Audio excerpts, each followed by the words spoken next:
Ramaya Ramabhadraya Ramachandraya Vedase Raghunathaya Nathaya Sitaya Pataye Namaha.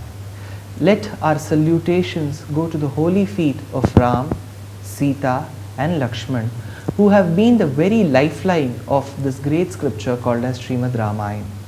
In the last episode, we did see how the poets have been so kind enough and have been so creative in trying to experience the incidents that have happened in Ramayana, like how Ram killed Tataka, like how Ram gave Shap Vimochan to Ahalya, like how Ram drove away Marich. All these acts to us may seem as if they are happening in a sequence, but it seems to the poets that these acts have been performed by Ram in order to impress Sita, in order to get in union with Sita. Well, this is on one hand, but we need to understand why Vishwamitra was bent over this.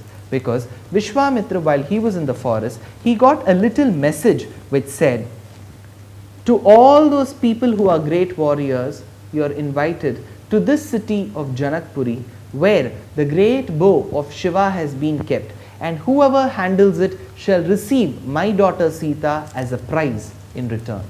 So when he got the message, he immediately thought of Ram and Lakshman, and he took both of them to that city. Now, why did a sage who is a Brahma Rishi get so interested in marrying Ram to Sita, in even taking Ram to that particular point of time, at that particular point of place?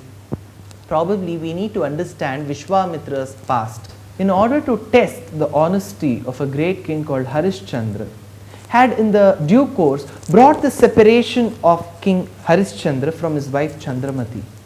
That was an act which he performed with haste, and he did not think much about how difficult it is for a family to undergo separation. Now, Vishwamitra realized that it was time for him to make up for all the mistakes he had committed in the past. So he thought, I have separated a great person like Harishchandra from his wife Chandramati. Why? Now it's time for me to bring the union of the husband and the wife who have been separated for long. So he immediately thought, Sage Gautam is a great Maharishi and he was separated from his wife Ahalya. So why not me use Ram as a tool to bring the union of Ahalya with her husband Gautam? So he brought. But still he was not satisfied. He thought, I have brought after all a human couple together. Let me now bring a divine couple together. And then he, at that particular point of time, while he was thinking how to bring a union for a divine couple, he got the message that there was a bow that was kept in Janakpuri, and he then thought this could be an opportunity that could bring both Ram and Sita together. So this was the divine communion.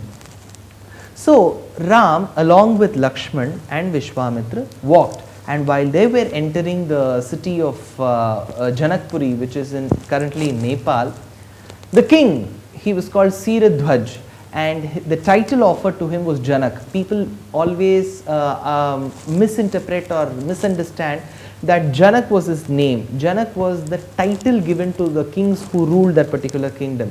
So the name of the king was called Siradhwaj, and Siradhwaj came forward, and while he came to know that Vishwamitra was coming to his city, he was all the more alert. He came running, and while he came running to welcome Vishwamitra, he spotted the duo, that is Ram and Lakshman. He did not know who the two of the young men were.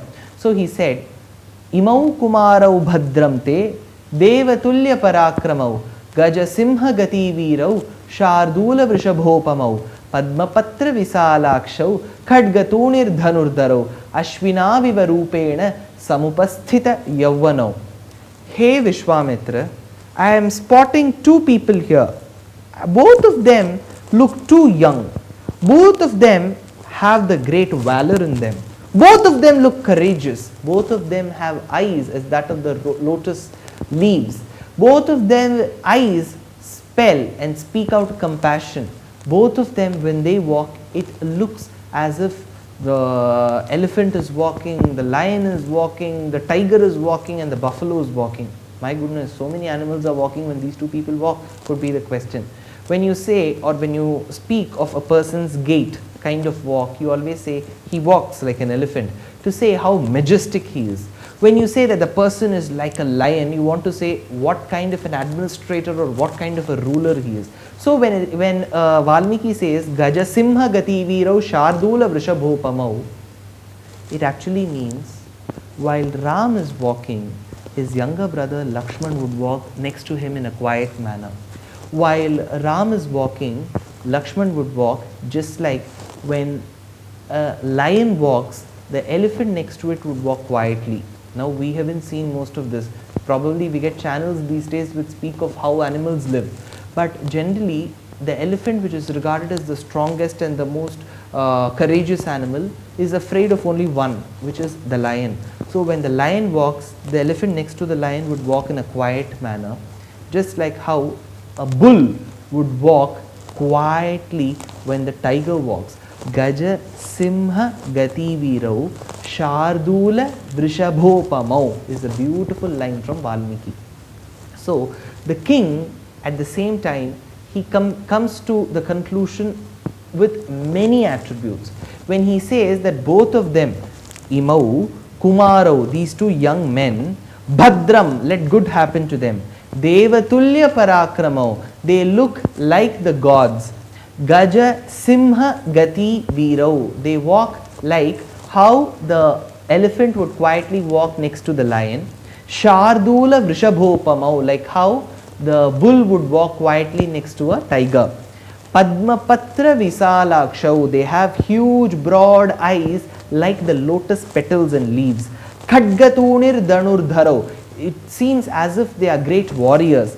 Ashwinaviva Rupena Samupasthita Yavvanau, they are young people who represent the Ashwini Kumaras, because we speak of Ashwini Kumaras who are twins, two in number, and they are people who are said to be curative. They act like doctors to the entire mankind. They look so good. See, when he says all this, he says in Dvivachanam, in Sanskrit, the peculiar thing about Sanskrit as a language from other languages is, all the other languages speak of number in one and many, that is Ekavachanam and Bahuvachanam or Anekavachanam. So you have book and you have books, you have eye and you have eyes, you have ear and you have ears. Whereas when you come to Sanskrit, you have Eka Dvi Bahuvachanam, Ekavachanam 1, Dvivachanam 2, Bahuvachanam more than 2. So you don't have Ramaha, one Ram and many Rams. You have one Ram, two Rams and many Rams. Ramaha, Ramau, Ramaha, Guruhu, Guru, Guravaha, Gurum, Guru, Gurun. So you talk about Ekavachanam, Dvivachanam and Bahuvachanam. Since Ram has come along with Lakshman, it is Dvivachanam. So he says, Imau, these two, Kumarau, young men, Bhadramte, let good happen to them. Ashwina Vivarupena Samupasthita Yauvanau, these two young men. So he says everything in Dvivachanam. So the commentators have said, Janak, when he saw both of them, he thought, I've got two daughters, because Janak had the first daughter as Sita and later a beautiful girl called Urmila was born to him. So he had two daughters and his brother had two daughters.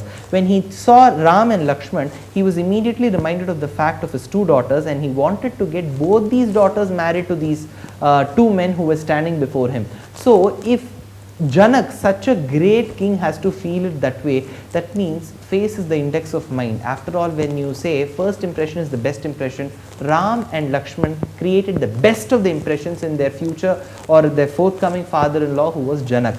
Janak, looking at both these men, immediately asks Vishwamitra, I find these two men to be so young, so valorous, so good looking, so courageous. Who are these two? So Vishwamitra takes this opportunity to give an introduction to Ram. He says, Nyavedayada me atma putrau Dasharathasya cha. These two young men who are standing before you are the sons of the great king Dasharath of Ikshvaku Vamsha. Now along with this he says, hey Janak, it is Dasharath who is the father of both of them, but I would just say Dasharath is a namesake father. Entirely right from their birth, christening them with the name Ram and Lakshman, then taking them to the Gurukul and giving all kinds of Astra Vidya and Shastra Vidya. It was all the responsibility of the great sage Vasishta. So the father is Dasharath, namesake. All the Shastrokta karmas that have to be performed to these two sons have been performed by the great sage Vasishta. Now, isn't this a very kind of a different introduction? When you introduce the prospective father-in-law, you would always say, look, these two sons of Dasharath, I have been brought up by him. Why does Vishwamitra say that all the Shastrokta karmas were performed by Vasisht and not Dasharath? Because Parashuram, who lived in the times of Dasharath, had his father called Jamadagni. Jamadagni was a great sage, but due to some kind of a tiff with a Kshatriya king called Kartyaviryarjun, Kartyaviryarjun killed Jamadagni Rishi. Now, Parashuram, as a sign of vendetta, vengeance that he wanted to take, he killed Kartyaviryarjun for having killed his father Jamadagni, and after that he vowed to kill all the Kshatriya kings that were born of every race. So he started killing one Kshatriya after another. But while he was killing all the Kshatriyas, he made a declaration. I shall not kill that particular king who is having or who is celebrating his first year anniversary, that is the first anniversary of his marriage. Dasharath very well thought. So I am a Kshatriya, I have to be killed, and if I should not be killed, I should be marrying someone every year. So in order to protect himself from being killed by the wrath of Parashuram, he started marrying one princess after the other, and now it came to a count of 350. Now imagine Janak, who had his daughter Sita and wanted to get him married to Ram, who was the son of Dasharath, and if Vishwamitra had said, hey Janak, this is the son of Dasharath called Ram and he was brought up by Dasharath, then Janak would be really worried to get his daughter married to Ram, thinking if people believe that sons are like their fathers, then even this son of Dasharath will marry 350 wives. So he immediately said, this son of Dasharath whom you are seeing as Ram is the son of Dasharath, and after that just giving birth to him, just being his father is his duty, and all the other karmas that were performed to Ram were performed by Vasisht, who is his family priest. So when he reminded Janak of Vasisht, he was to tell him, you know, Vasisht is a person who is a Ekapatni Vrataha, one who is attached to his own one and only wife Arundhati. So it was to tell Janak, don't worry that he is the son of Dasharath. He is the one who has been brought up by Vasisht. So the qualities of Dasharath will not be in him, but it will be the qualities that he has been inspired from his Guru Vasisht that will be in him. So he said, Janak, don't worry, this is the son of Dasharath. Now on the other hand, while all this introduction was happening, there was one person who was standing next to Janak Maharaj, and that was his family priest. The family priest was called Shatanand. Shatanand, the family priest of Janak, did not approve or disapprove of whatever Vishwamitra was saying. He was just acting as if he heard and still unheard it. So he was being very less commentative about what was really happening. Thus, to grab the attention of Shatanand, to even bring his approval of Ram and Sita's union, Vishwamitra said, hey Shatanand, don't think that he brought the end to all the miseries we rishis are facing. He did not bring the end of only Tataka. He did not bring the end of only Subahu. He did not drive away only Maricha. But he also brought a redemption of the curse that was pronounced by your father Gautam on your mother Ahalya. And you know very well that your mother Ahalya has been a stone for all these years. Now she is back to her form. And you know who gave her form back? It was this Ram.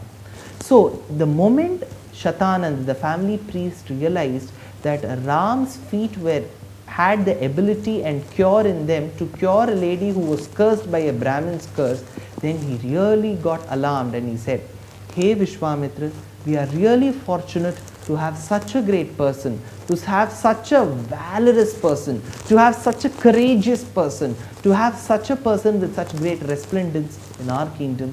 We welcome you, hey Ram, with your brother Lakshman and the sage, great sage Vishwamitra in our kingdom. But we need to understand what Shatanand said in return, because to impress Shatanand, Vishwamitra did quote the great incident of how Ahalya had her Shapa Vimochanam by the holy feet of Ram. Now, in acceptance, in reciprocation, Shatanand said, "Hey Ram, all this while you have been traveling with Vishwamitra, who might have told you stories of great men, great histories, great stories, great anecdotes. But you do not know the importance of Vishwamitra. Now, I shall tell you the importance of Vishwamitra." So, in the next episode, we'll get to see what is the importance of Vishwamitra, what was his life history, how he was born, how he lived, and now how he was in the next episode. Thank you.